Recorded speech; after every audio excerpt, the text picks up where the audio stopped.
Welcome and welcome back.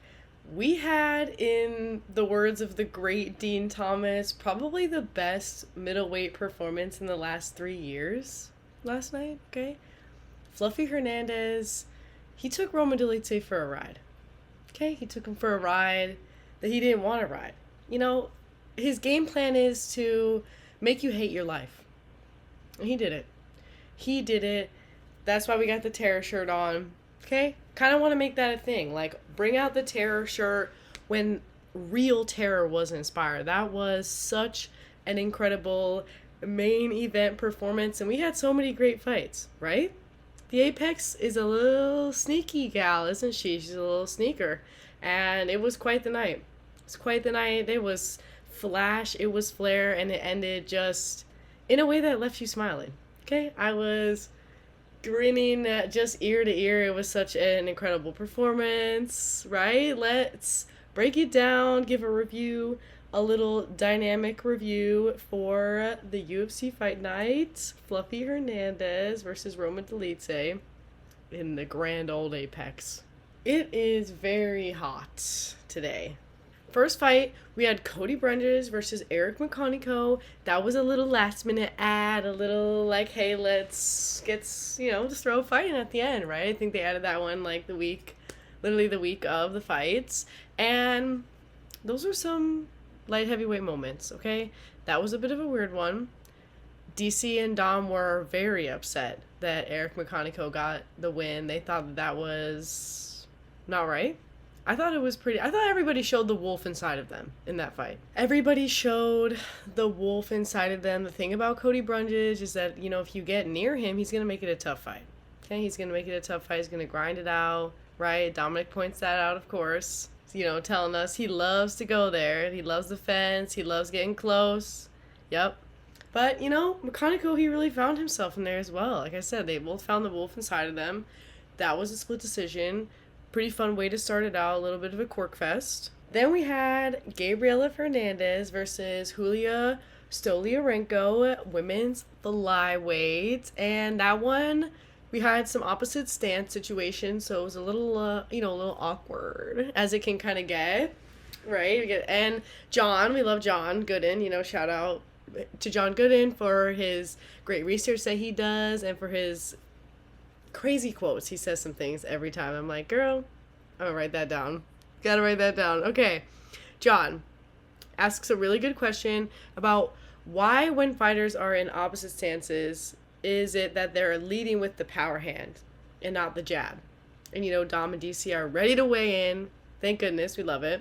And, they cite a lot of the hand fighting kind of being a kind of a roadblock.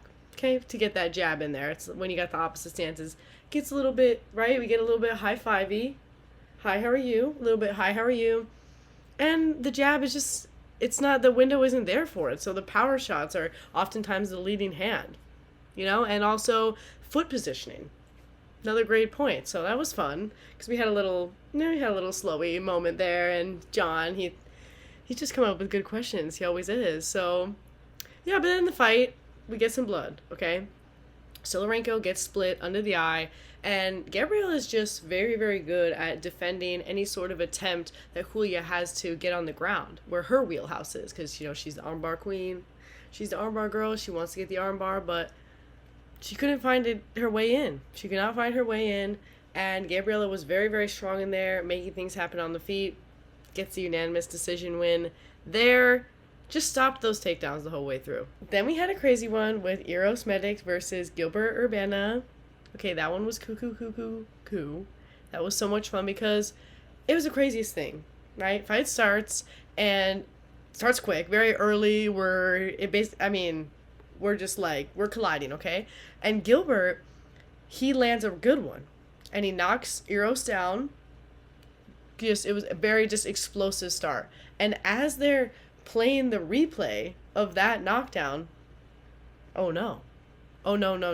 Then Gilbert gets hit with the big one that actually is like the lights out moment. So you have the little replay in the corner, and then you have Gilbert getting knocked out. Like, it was so, like, that's just, the fight was so fast. That was crazy, but that is Euros' style.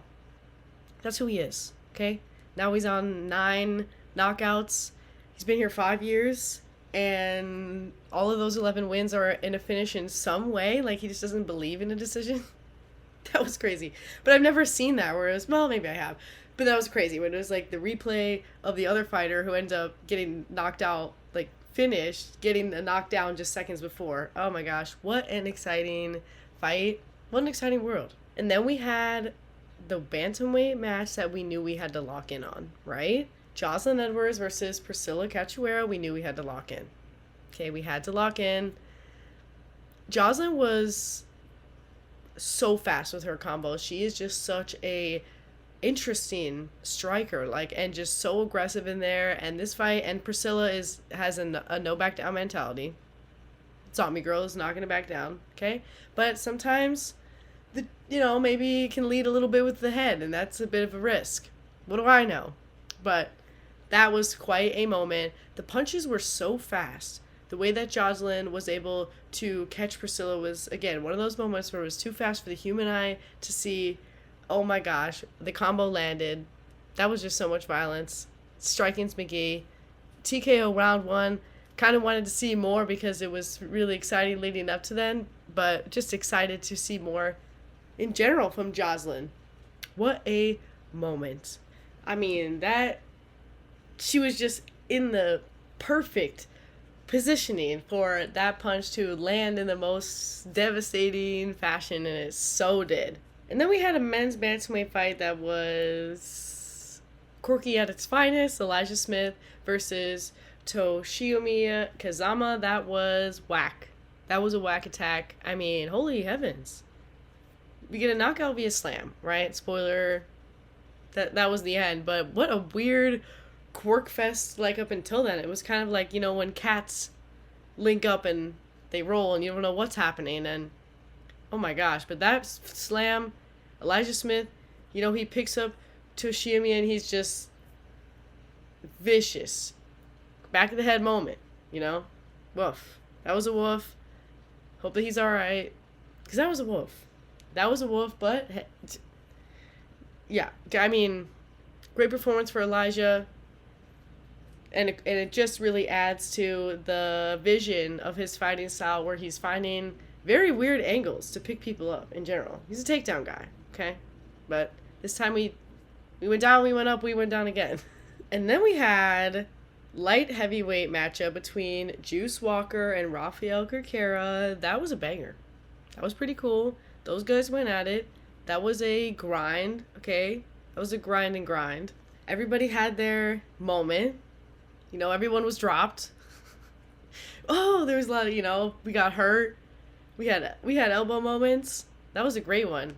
And more data that we collected on Julius Walker. It was one of those where we had tides turned, okay? We had tides that were turned because it was looking, way more in Julius Walker's favor when it started out. But then Rafael, he did hit him in that third round, right? Like, both guys had moments where they got hurt, but Walker was, he had the takedown switch flip where it was like, if I don't get a takedown right now, things might get off kilter. So that was just so exciting. And, Rafael maybe gassed himself out trying to finish in that moment too, but lovely fight all around. Yeah, totally a wild and cuckoo crazy 3 rounds. And that leads us to our main card, middleweight madness, right? And then we have another middleweight fight with Eric Anders versus Christian Leroy Duncan and CLD, baby. CLD is on fire. He just does so many interesting things in there. The legs are legging. The spinning back elbow was on point. Like, it was, how do you even see things like that, right? But he does, and he is very frightening, very vicious, gets the TKO win over Anders after a very flash start. It's flash, it feels heavy, both guys look just so strong, and they were not backing down.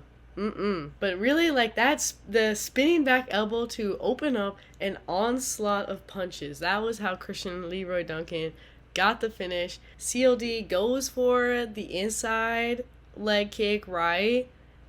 Gets in position for spinning back elbow. Onslaught punches. He's on a 2-fight win streak now. It's looking great. And because he didn't accumulate a lot of damage, he's ready to get back in there.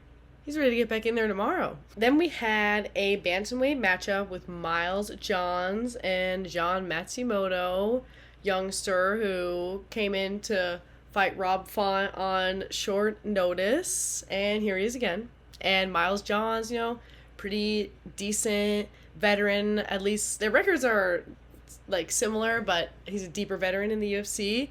And he was looking to put in his typical game plan of strength, right? And he had his moments in there for sure, getting some control time, snagging a couple takey downies. But Jean was just a little bit more accurate with the striking, it seemed, and able to get a higher output in there as well. But this was, for me, kind of a nightmare to score. I don't score the fights, I just enjoy, but it just was, Miles using his game plan of his strength, weight, heaviness, which was very effective, getting several takedowns, more than several, a handful of takedowns, but then John just maybe seemingly, or literally, a little bit ahead in the strikes. That was a fab performance, and Jean got the win. Both guys really trying to make their world happen in there. But that was another splitteroo,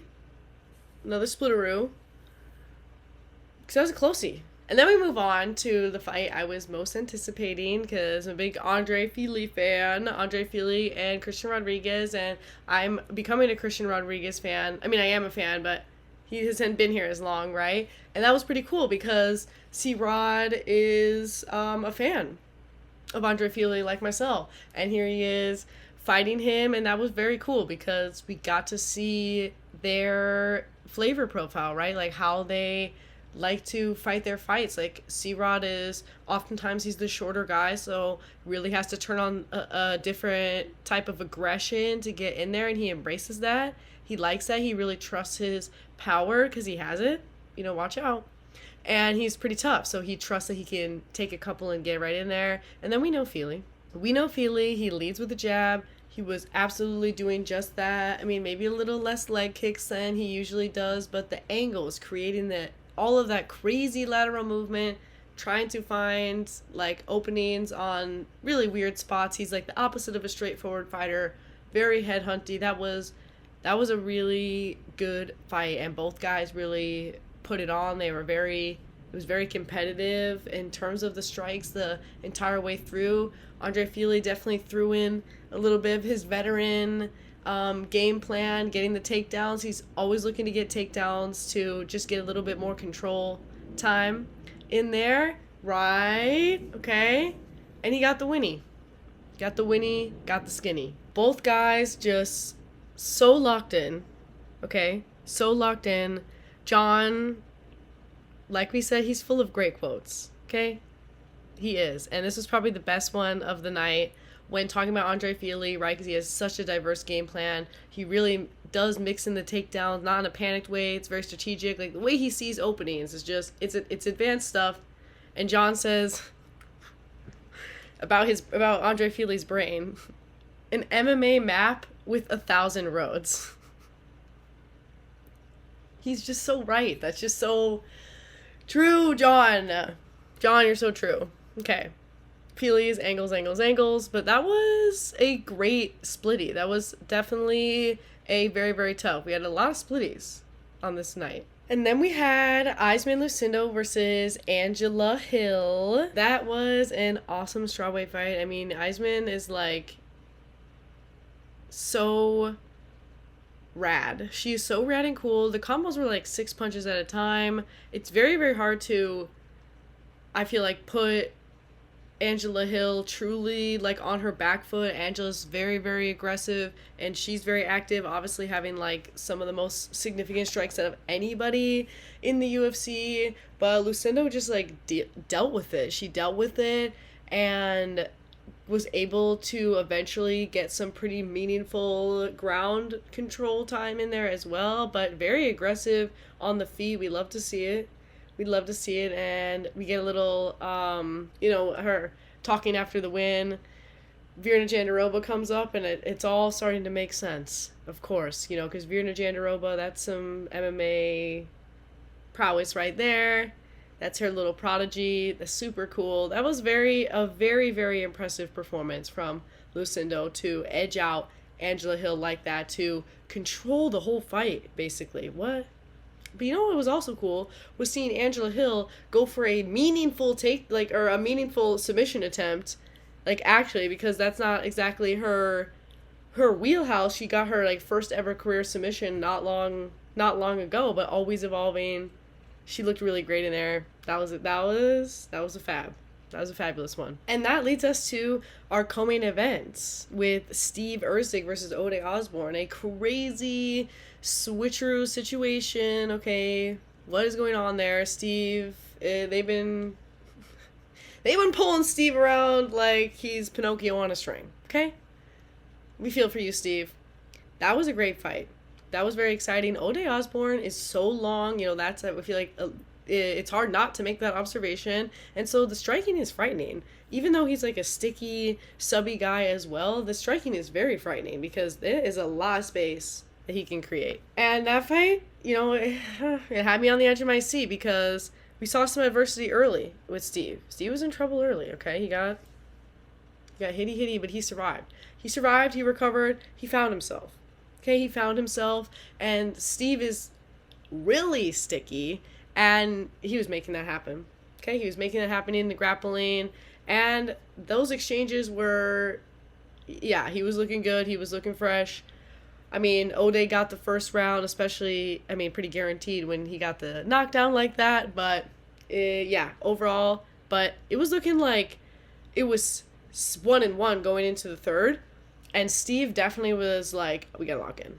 Okay, we gotta lock in. We gotta stand on business. Is it clocking to you? And Steve stood on business, and he finished the fight out so strong. Top position, raining down some nasty ground and pound. Thank goodness, okay?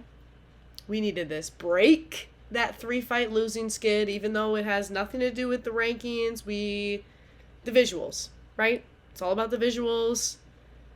The memory around this, the memory is short. So if the last thing you did was flash, flare, win, that's great. Even if it's in the bantamweight realm, of which he does not plan to stay. Neither of these guys are going to be bantamweights in their next fight. But that was really awesome, and it was great, especially after seeing him get dropped early. I was like, Steven? I don't even know if that's his full name.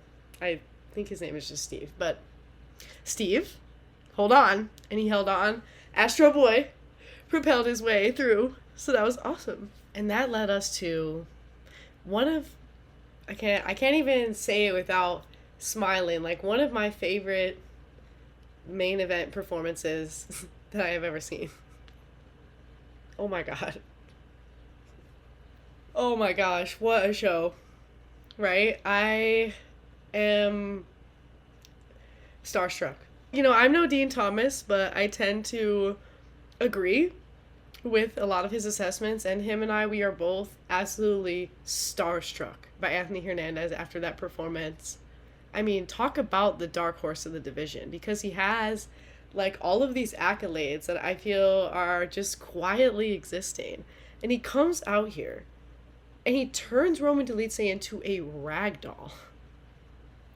Made him hate his life.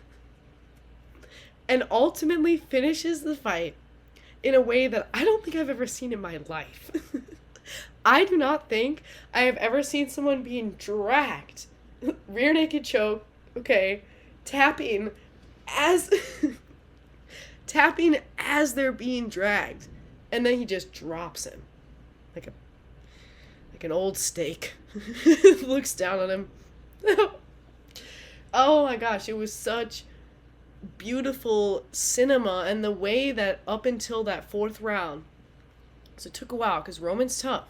Okay, Roman was trying to bite down on that mouthpiece, get gritty with it, get nasty, but the thing is if you try to do that with Fluffy, he's going to use that to his advantage because he is willing to brawl because he's tough as nails, he's the real deal, he's a fighter through and through into his heart and soul. But ultimately, he's very technically sound, and he leans on that Like, that is his fighting style, whereas Roman leads a lot on his just pure strength. I mean, he looked, again, as he looks in these middleweight fights, like a light heavyweight. He looks like a huge guy, and it was just so impressive to see Anthony just pick him apart. Okay, just pick him up, snack him up.